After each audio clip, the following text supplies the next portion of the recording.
Et que le plat Ah, national suisse, ce n'est pas, contrairement à ce qu'on croit, de la fondue ou bien de la raclette, oui, mais que oui. c'est de la cervelas cuisinée.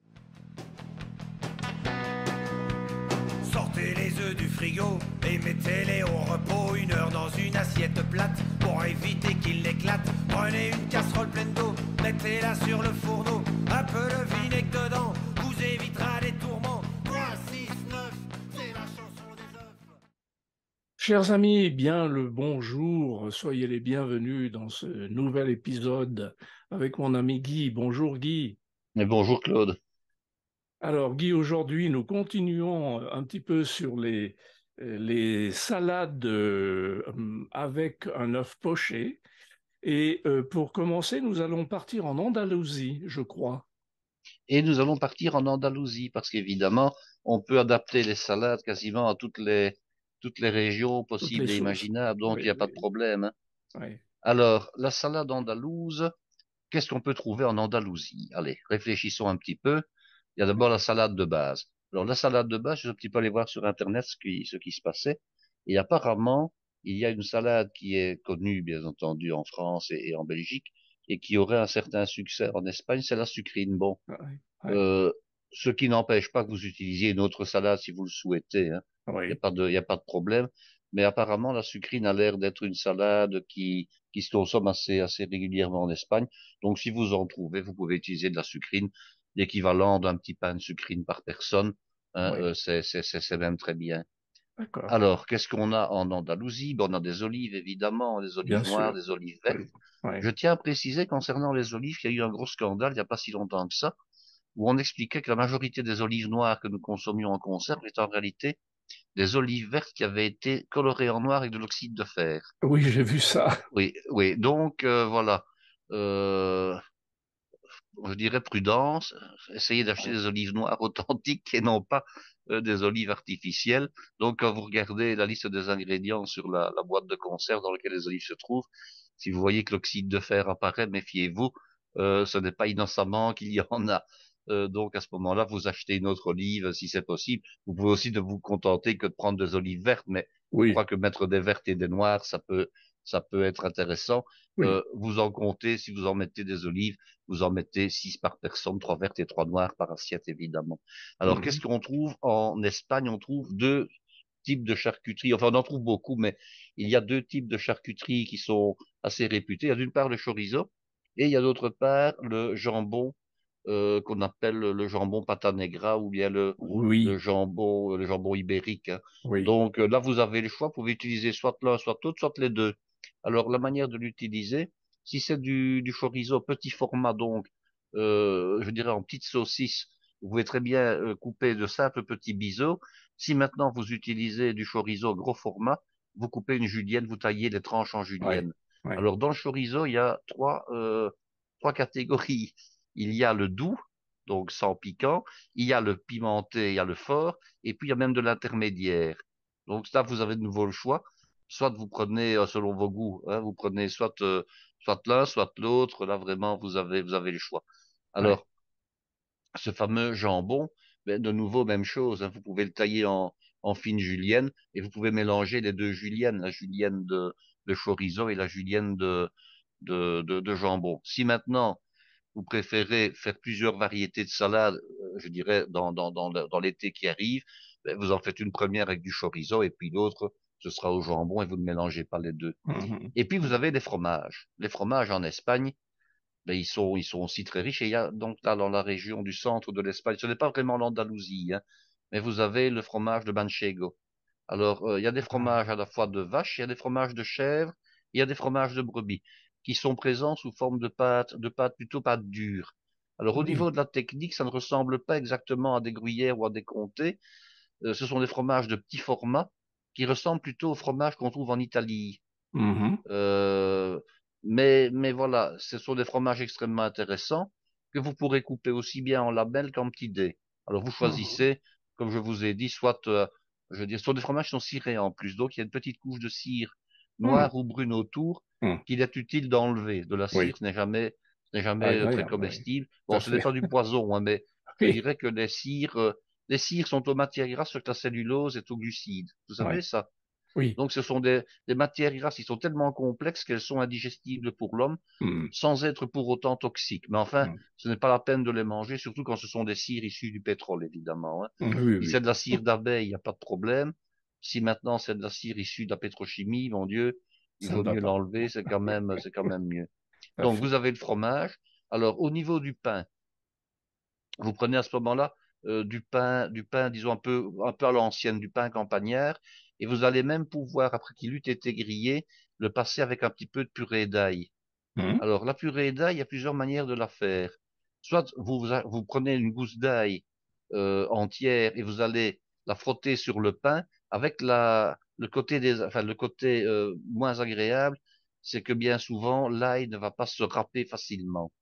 Oui, Par contre, je vous donnerai un conseil, on vend ça souvent dans les foires de type art ménager, c'est d'acheter une toute petite coupelle provençale, oui. hein, avec des aspérités. Et alors là, Mhm. quand vous râpez Je- l'ail sur cette petite coupelle, vous avez véritablement une purée d'ail vraiment très très facile à utiliser Et on ne perd sans aucun. rien. Et on ne perd rien, voilà. On peut râper jusqu'au bout de Oui. la gousse d'ail. J'en ai une ou deux chez moi, donc je suis toujours très content. Et en Et vous plus, pouvez utiliser. on ne s'abîme pas le bout des doigts. Non, non, on ne s'abîme pas du tout le bout des doigts. Et alors, pour l'utiliser facilement, moi je vais vous dire comment je pratique. Je mets cette purée d'ail dans un petit bol ou dans une petite tasse, hein, toute petite, et j'ajoute un filet d'huile. Et puis je Hein. travaille au pinceau. Mhm. Et j'utilise pour mettre ma purée d'ail avec l'huile sur du pain avec un pinceau éventail. Bon, j'ai une collection, j'ai peut-être 50 pinceaux différents selon les Ah oui. usages, hein. Ah Mhm. oui, je suis outillé à ce niveau-là. Et je prends un pinceau éventail. Ce sont des pinceaux de peintre qui marchent très très bien pour ce genre d'usage parce qu'ils se nettoient très facilement, il n'y a pas trop de poils, ils sont vraiment disposés en éventail mais en couches extrêmement fines et par contre ils prennent bien la matière. J'utilise surtout Oui. ces pinceaux-là pour le chocolat, mais par contre pour faire notre huile à l'ail et mettre sur le pain, ça sera génial. D'accord. Donc voilà, ça c'est au niveau du croustillant de l'ail. Et alors vous utilisez également de l'épice à paella pour Ah mettre dans la oui. vinaigrette. Ah ben oui, autant rester un peu Oui, dans la région. dans Oui. les parfums locaux, dans la Oui. région. Oui, oui. Donc de l'épice à paella. Et puis après ça, un petit légume pour ajouter, c'est du poivron. Du poivron rouge, ça va aller génialement bien. Vous prenez un poivron rouge pour 4 personnes, vous taillez des lanières, hein, ou bien des petits cubes. Vous les cuisez si vous le souhaitez. On peut les laisser crus, mais tout le monde ne digère pas le poivron cru. Oui, c'est vrai. Euh, Vous utilisez le micro-ondes pour le cuire, ça marche du tonnerre. Je rappelle, un récipient fermé, un petit filet d'huile, une pincée de sel, on ferme le récipient en laissant un petit trou pour la vapeur, on met au micro-ondes pendant 1 ou 2 minutes et vous allez avoir quelque chose, je dirais, de cuit suffisamment. Mais Mhm. vous pouvez le laisser cru, hein. Alors, ben, l'assaisonnement maintenant, hein. Vous pensez bien que Oui, en Espagne, vous avez toutes les huiles d'olive possibles et imaginables, depuis oui. les meilleurs marchés comme les plus chers. Oui. Ne prenez pas malgré tout, j'ai eu l'occasion hier de faire un assaisonnement avec de l'huile d'olive chez quelqu'un. C'était une huile d'olive qui était très amère. Alors il y a Mhm. des gens qui aiment bien l'amertume dans l'huile d'olive, il y a ceux qui ne l'aiment pas. Oui. Moi, je ne suis pas un grand fanat de l'amertume. J'aime bien l'huile d'olive qui a du goût, mais trop amère, Oui, je ça ne va pas. n'apprécie pas outre Oui, oui. mesure. Voilà, donc ça c'est au niveau des qualités d'huile d'olive pour l'assaisonnement. Et Mhm. puis le vinaigre, évidemment, qu'est-ce qu'on va mettre là-dedans? Le grand vinaigre emblématique Ah, d'Andalousie. pardon, pardon, Guy, je me demandais où tu étais. Oui, je suis au vinaigre. Sur le vinaigre. Alors, c'est quoi le vinaigre andalou? Eh bien, le vinaigre andalou, c'est le vinaigre de Xérès, évidemment, hein. Ah, le vinaigre de Xérès. Ah oui, pour Oui, moi, c'est, je dirais, le meilleur vinaigre du monde, c'est le vinaigre de Xérès. Je ouais. l'apprécie, mais alors là, je l'apprécie encore davantage que le vinaigre balsamique, en fait. Ah oui, Un bon vinaigre de Xérès vieux, hein, parce que oui, le malheur, c'est que entre le vinaigre de Xérès d'il y a 40 ans, qui était très confidentiel et qui était, je dirais, fait avec un vieux Xérès, on a vendu maintenant, depuis des années, des vinaigres de Xérès qui mhm, sont de lointains descendants de celui-là, mais qui n'ont plus autant de goût que celui que j'ai connu il y oui, a longtemps. oui, Donc le vinaigre de Xérès, il y a le pire comme le meilleur, c'est un peu comme le balsamique, hein, entre le balsamique authentique et le vinaigre balsamique d'aujourd'hui qu'on vend oui, à 2 francs 6 sous, comme on dit, il y a oui, quand même une différence. oui, Donc voilà. Un bon vinaigre balsamique, c'est une chose, un bon vinaigre de Xérès, c'en est une. mais il faut savoir l'acheter, le choisir, et il n'y a rien à faire. Je pense quand même que le prix est un des critères de C'est un qualité. critère, C'est un critère de incontestablement. qualité. C'est pas Oui, toujours le cas, mais malgré tout oui, ici, oui, je crois que c'est un critère de qualité. Alors, pour absolument. réaliser cette salade, il n'y a vraiment rien de compliqué. Vous devez avoir tous vos ingrédients qui soient prêts et qui soient découpés, qui soient dans les bols, qu'il n'y ait plus qu'à assembler, en fait, hein. Mhm, mhm. Alors, euh, les salades sont émincées, vous les mettez dans le fond du bol ou dans le fond de votre assiette. Ensuite, vous ajoutez les garnitures, vous ajoutez les poivrons, vous ajoutez les dés de fromage, vous ajoutez les croûtons de pain rôtis et aillés, vous ajoutez la vinaigrette si vous le souhaitez, ou bien vous la mettez à part. Vinaigrette, c'est pas compliqué, vous la faites à l'avance, de l'huile, du vinaigre, un petit peu d'épices à paella. Vous pouvez mettre éventuellement un tout petit peu d'herbe dedans, bêtement, du persil, des jeunes oignons, tout ça va fonctionner. Vous Oui, réalisez votre œuf poché et l'œuf va se mettre au dernier moment, donc au milieu de la salade, et vous n'avez plus qu'à la servir. Alors, je rappelle, puisque c'est un épisode différent, que l'œuf va plutôt servir d'élément liant à la salade oui, et non pas d'éléments constitutifs intrinsèques. Donc, à ce oui, moment-là, vous fendez l'œuf, le jaune va s'écouler dans la salade, vous coupez le blanc en menus morceaux et vous mélangez l'ensemble. Une bonne salade se déguste toujours, je dirais, avec tout qui se mélange. oui, Si vous mangez une salade en picorant les ingrédients différemment les uns des autres, ce n'est plus une salade. c'est dommage. Une salade se mange avec tout qui se mélange. Oui, absolument. Donc, n'hésitez pas à mélanger le tout de manière à avoir, Oui, je dirais, l'harmonie des goûts qui se oui, confondent oui. les uns avec les Mm. autres. Dis-moi, alors en Espagne, en Andalousie, qu'est-ce qu'on va boire Ah, ça c'est la bonne question parce qu'on est de avec cette nouveau dans le salade? problème. On est de Oui, nouveau dans le problème des vinaigrettes avec. oui, J'aurais absolument. tendance à vous dire que vous avez, bon, c'est un peu bizarre l'association que je vais faire, mais vous avez au niveau des vins de Xérès tous les vins possibles et imaginables Ah, depuis les plus secs jusqu'aux plus doux. Et ah, quand je cuisine, j'adore utiliser le Xérès médium parce que c'est un Xérès qui a beaucoup de goût, qui n'est pas trop sec comme les Xérès finaux par exemple, qui sont parfois un petit peu raides, et mhm, ce n'est pas non plus trop doux comme les creams. Donc mhm. vous avez à ce moment-là un équilibre, mais je peux concevoir qu'avec une salade, on pourrait aller jusqu'au vinaigre, au Xérès, au vin de Xérès, qui soit un peu plus sec. D'accord. Parce que le fait qu'il y ait du vinaigre va les faire paraître plus doux. Oui, oui, Voilà, ça oui. c'est un petit peu ce qu'on pourrait mettre. Un Xérès, je dirais, sec ou éventuellement un petit peu adouci. Moi, je mettrais ce genre de vin avec une petite préférence pour le plus sec quand même. Je comprends tout à fait. J'ignorais que pour moi, le Xérès, c'était du vinaigre, point.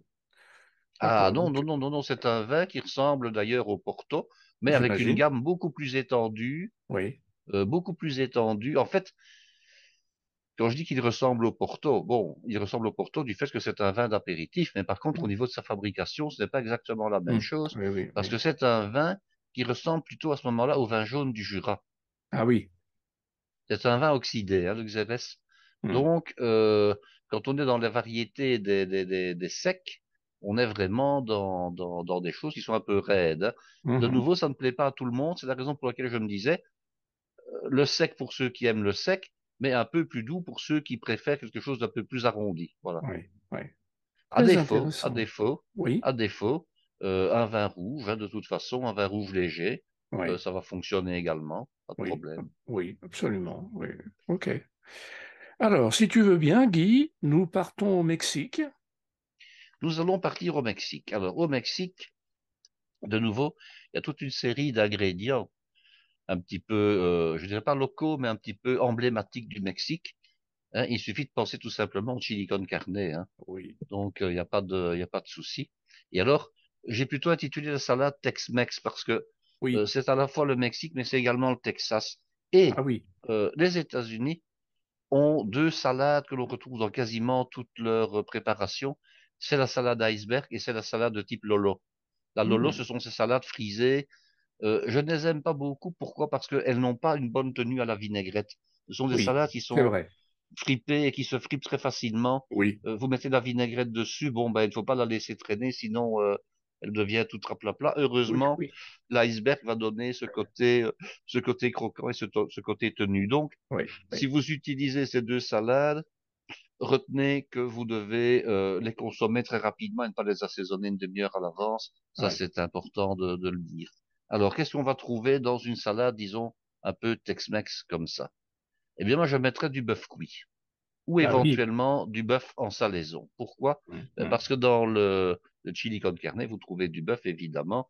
Alors là, il y a plusieurs possibilités. Soit vous avez un restant de rôti de bœuf, et ça, c'est une bonne utilisation dans les salades, c'est d'utiliser parfois les restes qu'on a sous la main, hein. Oui, très Vous bien. avez un steak qui était trop gros, vous en avez laissé une partie, qu'il vous reste un restant de rôti du dimanche, vous pouvez l'utiliser, vous le coupez en fines tranches et puis après en julienne ou éventuellement en petits dés et ça va marcher. Ah, Alors, au niveau des autres garnitures, vous pouvez mettre éventuellement des dés de poivron rouge de nouveau. oui. Pourquoi? Parce qu'on trouve du poivron dans la préparation du chili con carne. Des Hmm. dés, pardon, pas des dés, des grains de maïs, Oui, je pensais des au grains de maïs, maïs en oui, conserve. Ça va très évidemment. très bien fonctionner.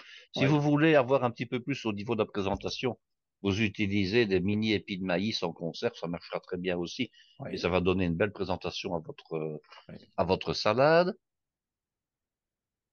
Et alors, comment dirais-je, au niveau de l'assaisonnement, évidemment, une vinaigrette ici, il n'y a pas il y a pas de vinaigre ou d'huile qui serait particulier à la région, à ma connaissance. Oui. Si ce n'est quand même qu'on cultive les avocatiers Ah au oui, Mexique oui. et qu'il y a de l'huile de noyau d'avocat, Mhm. hein. Donc, moi, j'en trouve aussi très facilement de l'huile d'avocat. Vous pouvez très bien utiliser de l'huile d'avocat, comme vous pouvez mettre éventuellement de l'avocat en morceaux ou en Oui, tranches dans aussi. la Oui, salade, oui, hein, oui, pas de oui. problème. Oui, oui, oui.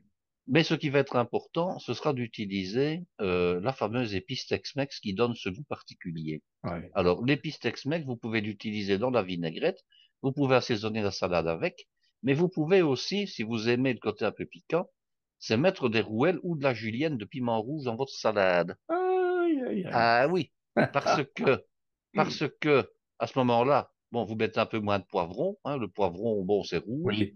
le piment, ben, c'est rouge aussi. Une chose importante, soit vous aimez vraiment le côté piquant. À ce moment-là, vous lavez vos piments, vous les émincez, vous laissez les graines. Aucun problème, ce sont les graines qui amènent le piquant.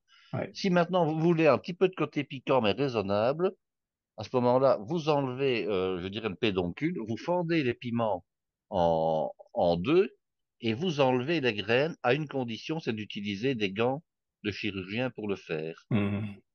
Parce que si vous passez les piments à l'eau et que vous les nettoyez avec le bout des doigts sans protection, autant vous dire que vous n'avez pas intérêt à vous frotter les yeux après. Oui. Parce que vos doigts vont être imprégnés de capsaïcine et vous allez avoir, je dirais, les yeux qui vont brûler. Donc, vous devez toujours utiliser des gants et même parfois en utilisant des gants, on a quelquefois, je dirais, le piquant du piment qui passe au travers des gants. Ça, c'est Mhm. incroyable, mais c'est comme ça. Ouais. Donc, ça, c'est vraiment si vous aimez, si vous aimez le côté piquant des choses, hein.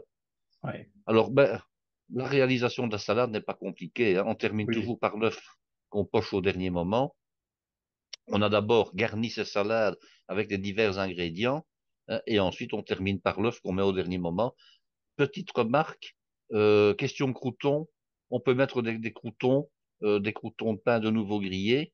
On n'est pas obligé de les passer à l'ail parce que l'ail en plus va encore donner un Ah goût en oui. plus. Bon, c'est peut-être pas nécessaire, mais on Non, peut mettre voilà. quelques croûtons de pain qu'on pourrait faire par exemple en friteuse. On utilise à ce moment-là du pain toast, du pain mie, qu'il soit blanc ou qu'il soit gris, couper des petits dés, passer en friteuse et on met les croûtons chauds au dernier moment Ouais, après avoir passé en friteuse. Voilà. ouais, ouais, d'accord.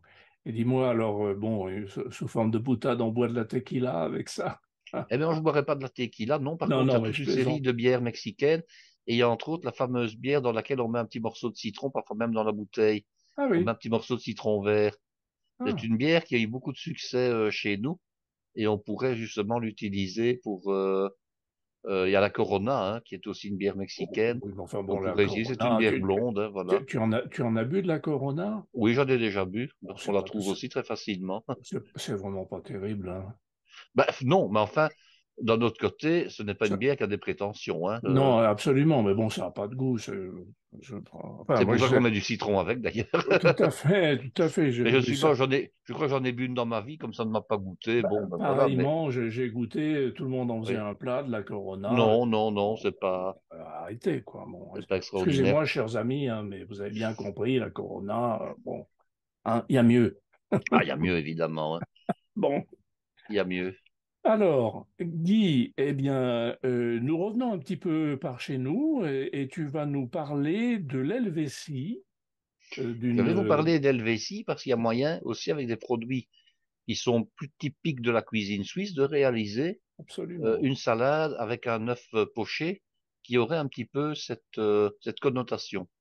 Alors, au niveau de la salade proprement dite, je n'ai pas trouvé comme ça de variété Ouais, particulière. Donc, on ouais. peut très bien utiliser de la salade frisée grosse côte, avec un petit peu de scarole, avec un petit peu de mâche, éventuellement avec un tout petit peu de pourpier, avec un petit peu d'épinard. Mettez du pourpier, hein, quand vous avez la chance d'avoir du pourpier en été. Oui, Mettez éventuellement de la frisée, mettez, bon, je ne vais pas vous dire de mettre du chicon parce que ce n'est pas du tout helvétique. oui, là, ça... Mettez même de la laitue, mettez éventuellement de l'iceberg, mettez un petit peu ce qui vous fait plaisir et qui vous change un peu des salades habituelles, hein. Il y a pas de problème, vous en trouverez au magasin. Mettez éventuellement du chou blanc, pas du chou chinois, mais du chou blanc que vous allez pouvoir tailler en fine julienne. Ça va très bien marcher aussi. ouais, Euh, En Suisse, on n'est quand même pas très très loin de l'Alsace, donc le chou blanc ne pourrait mm, pas, disons, déshonorer la salade. ouais, C'est votre base. Alors, mhm, qu'est-ce qu'on va pouvoir trouver en Suisse qui, qui va permettre d'agrémenter cette salade? Ben, vous avez tous les fromages à pâte oui, dure cuite, hein. Bon, oui. et ça, je voulais en parler un petit peu parce que finalement, ce sera l'actualité du jour. Je ne sais pas si vous avez vu une décision légale aux États-Unis, en Amérique, ici, qui remonte à il y a une huitaine de jours. C'est que les États-Unis ont décidé que pouvaient s'appeler gruyère tous les fromages du même type, donc des fromages à pâte dure, cuite, qu'ils soient d'origine suisse, française ou américaine ou encore d'ailleurs J'ai finalement. vu ça, je dis, bah Oui, alors, ils vont voilà. pas être contents, hein. Non, maintenant, moi, ça ne me pose pas de problème parce Oui, que on a bien appelé frigo ce qui est au départ un réfrigérateur absolument. et on dit bien un bic pour tous les stylos à billes. Donc, Oui. ça ne me pose pas de problème. Alors, j'ai entendu évidemment du côté français qu'on s'insurgeait le plus, mais jusqu'à preuve du contraire, Gruyère, c'est une ville de Suisse, c'est pas une ville de France, hein. Oui, tout à fait. Donc, je me suis toujours dit, mais comment, en France, peut-on estimer logique de s'approprier des noms étrangers, de les faire siens, même si, faut reconnaître que le fromage est de qualité, hein, c'est pas Oui, ici dénigrer le produit, mais oui, oui, c'est au oui. niveau des appellations, j'ai parfois un peu l'impression, désolé amis français, mais que c'est toujours dans votre sens que ça doit marcher, hein. Oui, ah, On ne ah, peut appeler Champagne que le vin qui vient de Champagne, mais la commune suisse qui s'appelle Champagne et qui produisait du vin ne peut plus le faire. oui, Alors oui. bon, la Champagne a lâché des royalties, on est d'accord, hein. Mais pourquoi le village de Champagne en Suisse ne pourrait pas produire un vin qui s'appelle du Champagne? Je suis Je me d'accord. le demande. Oui, oui, oui, je suis Par d'accord. contre, quand il s'agit de gruyère, je dirais que les Français estiment logique de pouvoir appeler leur fromage du gruyère, alors qu'ils ne connaissent pas, je dirais, ni de près ni de loin, la vallée de la Gruyère, ni la ville de Gruyère. Bon, voilà, Mhm, c'est un petit peu mon coup de gueule en disant, mhm. si on respecte les appellations, ça va être dans les deux sens. Et ici, Oui, oui. apparemment, on a un petit peu décidé qu'on faisait un peu n'importe quoi. Alors quand les Américains le font, on dit non, eux, ils n'ont pas le droit, hein. Moi, j'ai le droit en Savoie de faire du gruyère, les Américains n'ont pas le droit dans les montagnes de faire du gruyère. Bon, Oui, oui, c'est discutable. Maintenant, les tout à Américains se fait. sont dit, on se fiche de ce que vous pensez, on a envie de Oui, faire du gruyère, on fera du gruyère. absolument, Voilà. absolument. Ouais. Bon. Donc, on peut mettre du gruyère, on peut mettre de l'emmental, on peut mettre de l'appenzell, on peut mettre un fromage en julienne, on peut le mettre en dés. J'aime assez bien les fromages en julienne dans les salades parce que je dirais ça donne aussi du volume, ça donne une Oui, présentation un petit peu oui, inhabituelle. oui, oui. Habituellement, on taille toujours des fromages en dés, alors que finalement, la julienne est aussi un très très beau mode je dirais, de présentation. Oui, Et puis, qu'est-ce qu'on a en Suisse? Ben, on a deux viandes qui pourraient être utilisées. Il y a oui, d'une part la viande des grisons, hein, oui. qui est du bœuf séché naturellement dans les greniers au froid de l'hiver, après avoir été assaisonné et après avoir été enduite de toute une série d'herbes et d'épices. Et puis vous avez le cervelas. On ignore parfois que le cervelas est au départ une préparation qui est extrêmement populaire en Suisse.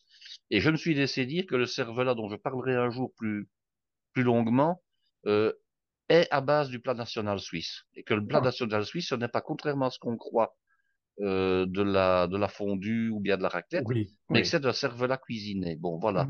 D'accord. Je me tiens pour dit comme ça. Mhm. Je suis allé à de nombreuses reprises en Suisse. Je ne suis pas un grand adepte du cervelas, parce que je me méfie toujours un tout petit peu de ce qu'on peut y mettre. Oui, bon, oui. Bon, ça ne veut pas dire que je n'en mange jamais, mais je veux dire que Mhm. le cervelas, bon, ben, c'est selon la qualité et le prix qu'on paye, la meilleure ou la pire des choses. Oui. En principe, le cervelas à l'origine contenait de la cervelle, hein, de Mhm. là son nom. D'où son nom. D'où son nom. Bon, est-ce que vous savez aussi qu'en Suisse, on cuisine du chien? C'est très rare, mais on cuisine du chien. Ah, C'est dans les plats traditionnels. tu me l'apprends. Euh, bon, c'est devenu anecdotique, hein, il faut bien le reconnaître, mais Ouais. c'était un plat de la cuisine suisse, je dirais anciennement, et qui a perduré jusqu'à aujourd'hui. Ah Mais oui. bon, c'est devenu quand même relativement rare, je pense. Mais dans quel type de préparation Ah, écoutez, j'ai déjà regardé un petit peu ce qu'on en disait. Je pense que c'est aussi dans des préparations de type ragoût, hein. Ah Mais oui. je Ouais. me demande, bon, il faut savoir que historiquement, jusqu'il y a maintenant, enfin, jusqu'il y a quelques décennies, toute une partie de la Suisse était très pauvre, hein. Mhm. Toutes les populations qui vivaient dans les régions montagneuses, comme on dit, elles mangeaient des racines l'hiver parce qu'elles n'avaient rien d'autre, hein. Mhm. Mhm. C'était vraiment une condition terrible. Les paysans suisses étaient vraiment des gens qui, à un moment donné, étaient extrêmement pauvres, extrêmement malheureux. On ne parle pas, bien entendu, des gens qui habitaient Genève, qui habitaient Zurich et des Oui, choses pareilles. On parle, oui. disons, du peuple, hein. Ouais. Et vous aviez en Suisse, comme dans toutes les régions d'Europe à l'époque, vous aviez des paysans qui n'avaient pas d'autre moyen de traction animale que le chien. Mhm. Bon, mon père m'a raconté que la laitière qui passait dans leur village utilisait encore un chien pour tirer la carriole, hein. Mhm. Et alors, Mhm. vous avez en Suisse toute une catégorie de chiens qui étaient des chiens de grand format, qui sont les fameux bouviers bernois, Oui. hein, et qu'à mon avis, on pouvait utiliser comme bête de somme pour tirer des petits véhicules, des petites charrettes, Mhm. je Mhm. dirais, de petits artisans ou de petits vendeurs dans les rues. Et je me demande si ces chiens-là, je dirais un peu en fin de carrière, n'étaient pas recyclés au niveau de Mhm. leurs protéines en les mangeant tout simplement. Mais Mhm. je n'ai Mhm. pas approfondi la question. Je Mhm. sais que le chien était consommé en Suisse, mais je ne peux pas dire si c'était vraiment une habitude très courante ou si c'était quand Oui, même relativement marginal. oui, oui, Voilà. oui. Ouais, d'accord. Alors Ok. maintenant, ben, passons à notre fameuse salade, hein. Il faut bien Absolument. entendu préparer tous les ingrédients. Alors au niveau de la vinaigrette, il n'y a pas vraiment de choses Ouais. particulières et je n'ai pas trouvé non plus d'épices particulières à la Suisse qui Mhm. feraient que, bon, on pourrait dire qu'on va utiliser de la gentiane et des choses pareilles, mais ce serait peut-être un peu tiré par les cheveux. Je n'ai pas trouvé de choses particulières. Peut-être un Par peu de contre, safran, mais oui, on veut un petit peu de safran, mais bon, voilà. Donc ouais. vous allez utiliser, alors ce qu'on pourrait mettre par contre, qui pourrait donner un côté un peu doux à la préparation, c'est de la poire. Ça pourrait Oui, être intéressant, parce qu'il y a comme une variété de poire dans le Valais qui est extrêmement connue, c'est la poire William. oui. Soit de la poire en dés ou en lamelles, soit éventuellement de l'abricot qu'on pourrait mettre sous une forme fraîche ou sous une forme d'abricot sec.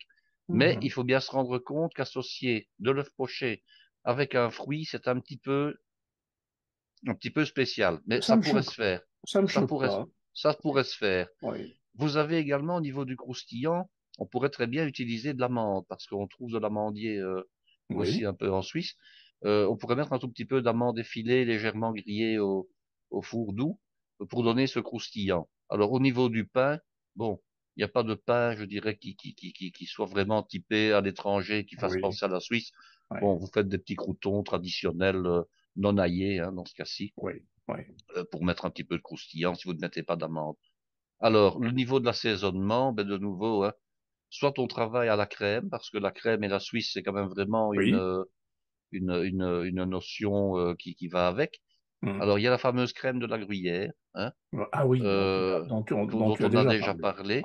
Oui, oui. Crème de la Gruyère qui coûte extrêmement cher à l'étranger et même en Suisse, parce que vous êtes sur les 8 euros pour le petit flacon de 2 décilitres ou 2 décilitres et demi, donc ça fait quand même très cher, mais Ouais. elle est extraordinaire. Et puis un bon vinaigre de vin, un vinaigre de vin blanc, un vinaigre de chasselas.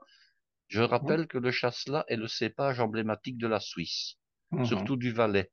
C'est un cépage de raisin blanc à petits grains et qui vient du village de Chasselas en Bourgogne, dans le Mâconnais. mhm, Et par contre, le chasselas n'est quasiment plus cultivé en France, si ce n'est le chasselas de Moissac au niveau du raisin de table, hein.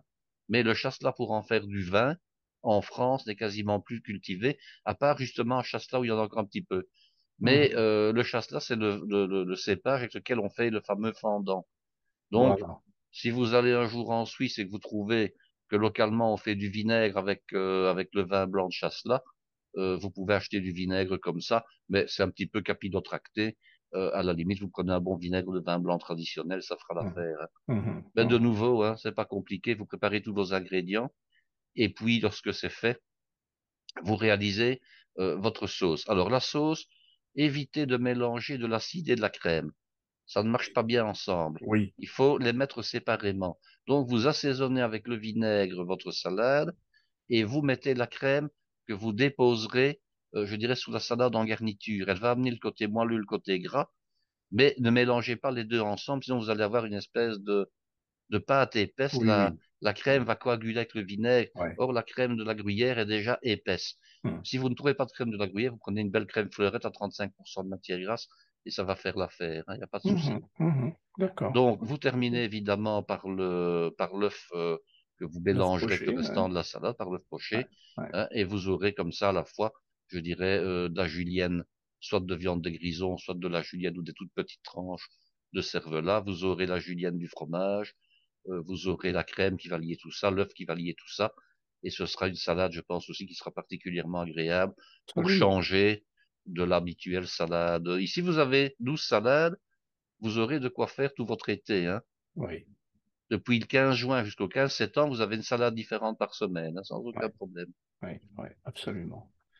Et alors, on boit du fondant avec ça. Eh bien, on boirait du fondant, exactement, parce que le Mhm, fondant va être le vin qui va plus convenir, hein. Toujours prendre un vin local quand on ouais. a des produits, je dirais, typés locaux, hein. Si vous Mhm, prenez du véritable gruyère suisse, ben, vous prenez du fondant.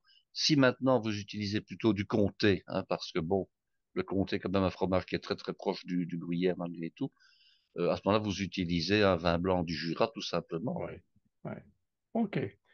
Alors, avec le printemps et les asperges, tu vas nous parler, Guy, maintenant de la salade malinoise. Eh bien oui, la salade malinoise, parce que la ville de Malines, qui fut une des capitales des anciens Pays-Bas espagnols, et qui était le siège, enfin qui est d'ailleurs toujours le siège de l'archevêché de Belgique, euh, est connue pour ses asperges, les asperges de Malines, qui Mhm, passent pour être les plus grosses du monde. Voilà, ça c'est ce que j'en ai déjà lu.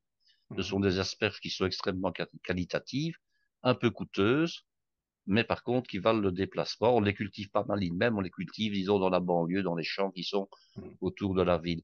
Alors pourquoi est-ce qu'elles sont qualitatives? Parce que le terrain autour de Malines est un terrain qui contient du sable et que les Oui, asperges, elles aiment pousser dans des terrains sablonneux. ouais. Donc, elles sont réputées pour cela.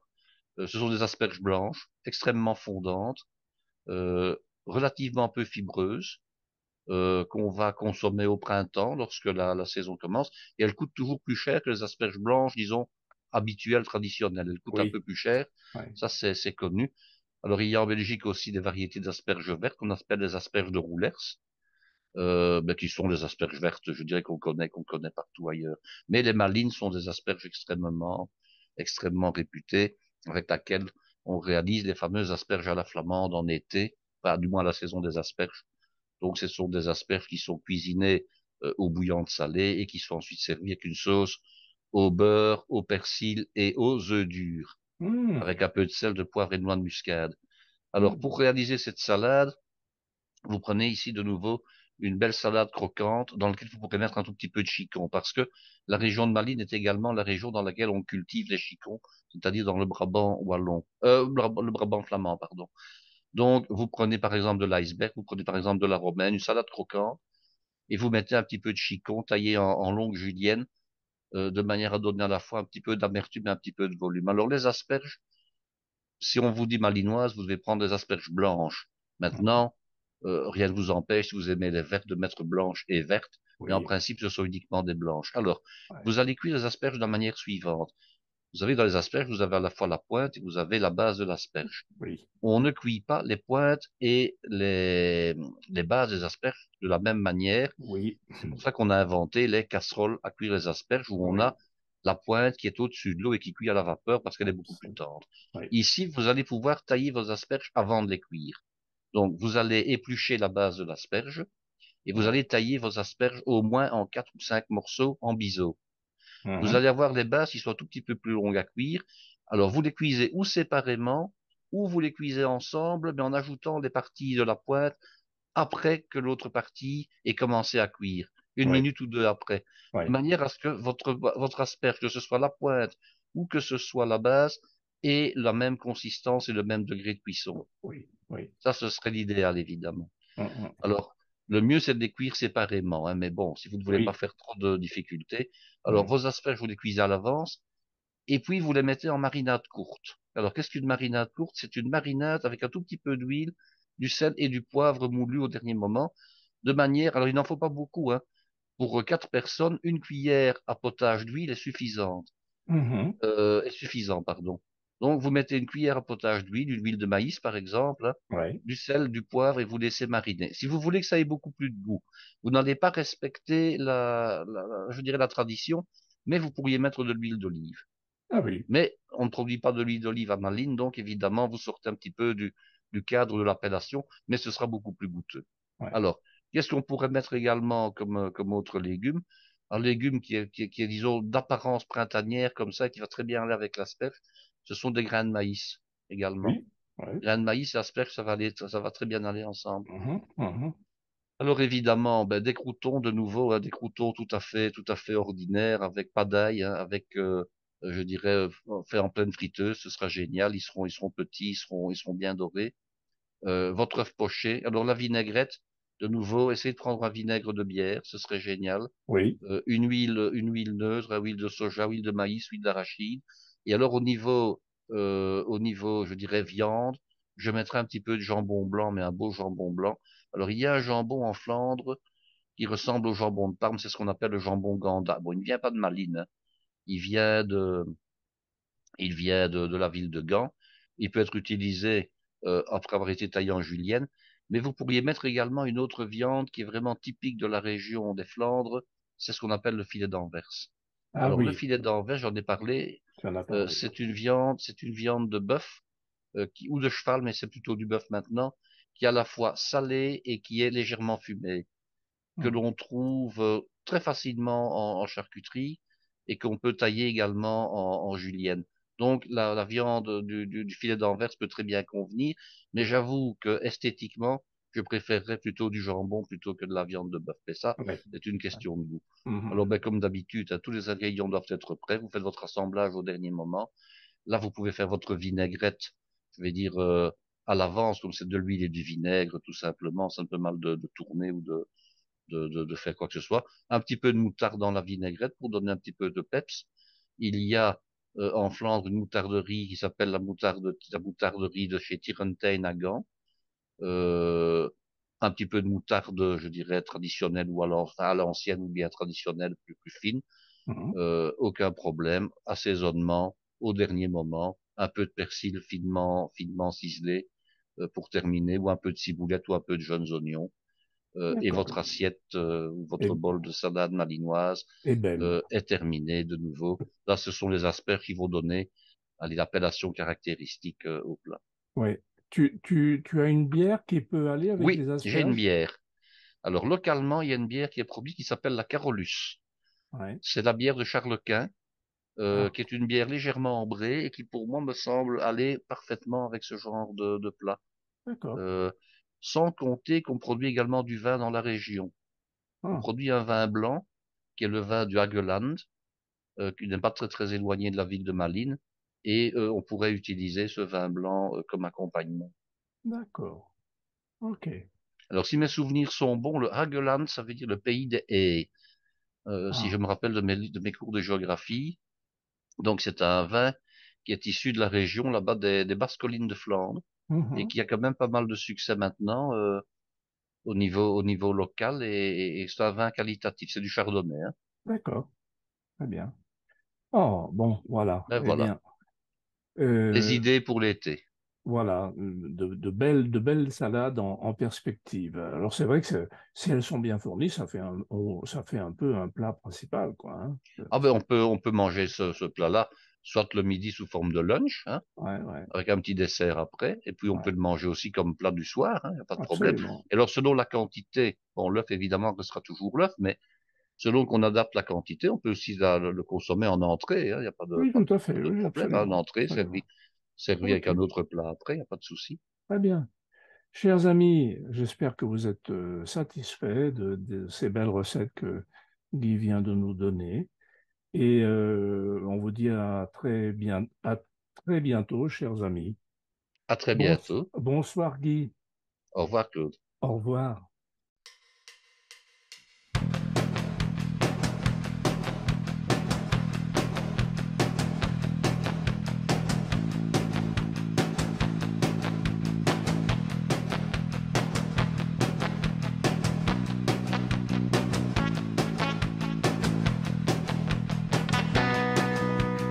Sortez les œufs du frigo et mettez-les au repos 1 heure dans une assiette plate pour éviter qu'ils n'éclatent. Prenez une casserole pleine d'eau, mettez-la sur le fourneau, un peu de vinaigre dedans, vous évitera des tourments. 3, 6, 9, c'est la chanson des œufs.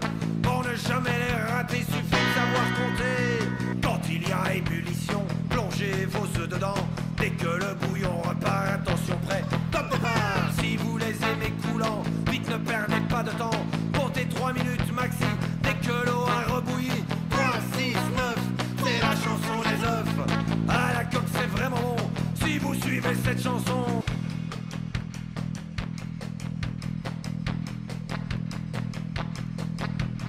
Si vous les aimez mollets, ça n'est pas bien compliqué. Comptez 6 minutes chrono avant de les sortir de l'eau. Si vous les préférez durs, prenez une montre sûre. Attendez 9 minutes pile, une de plus c'est inutile. 3,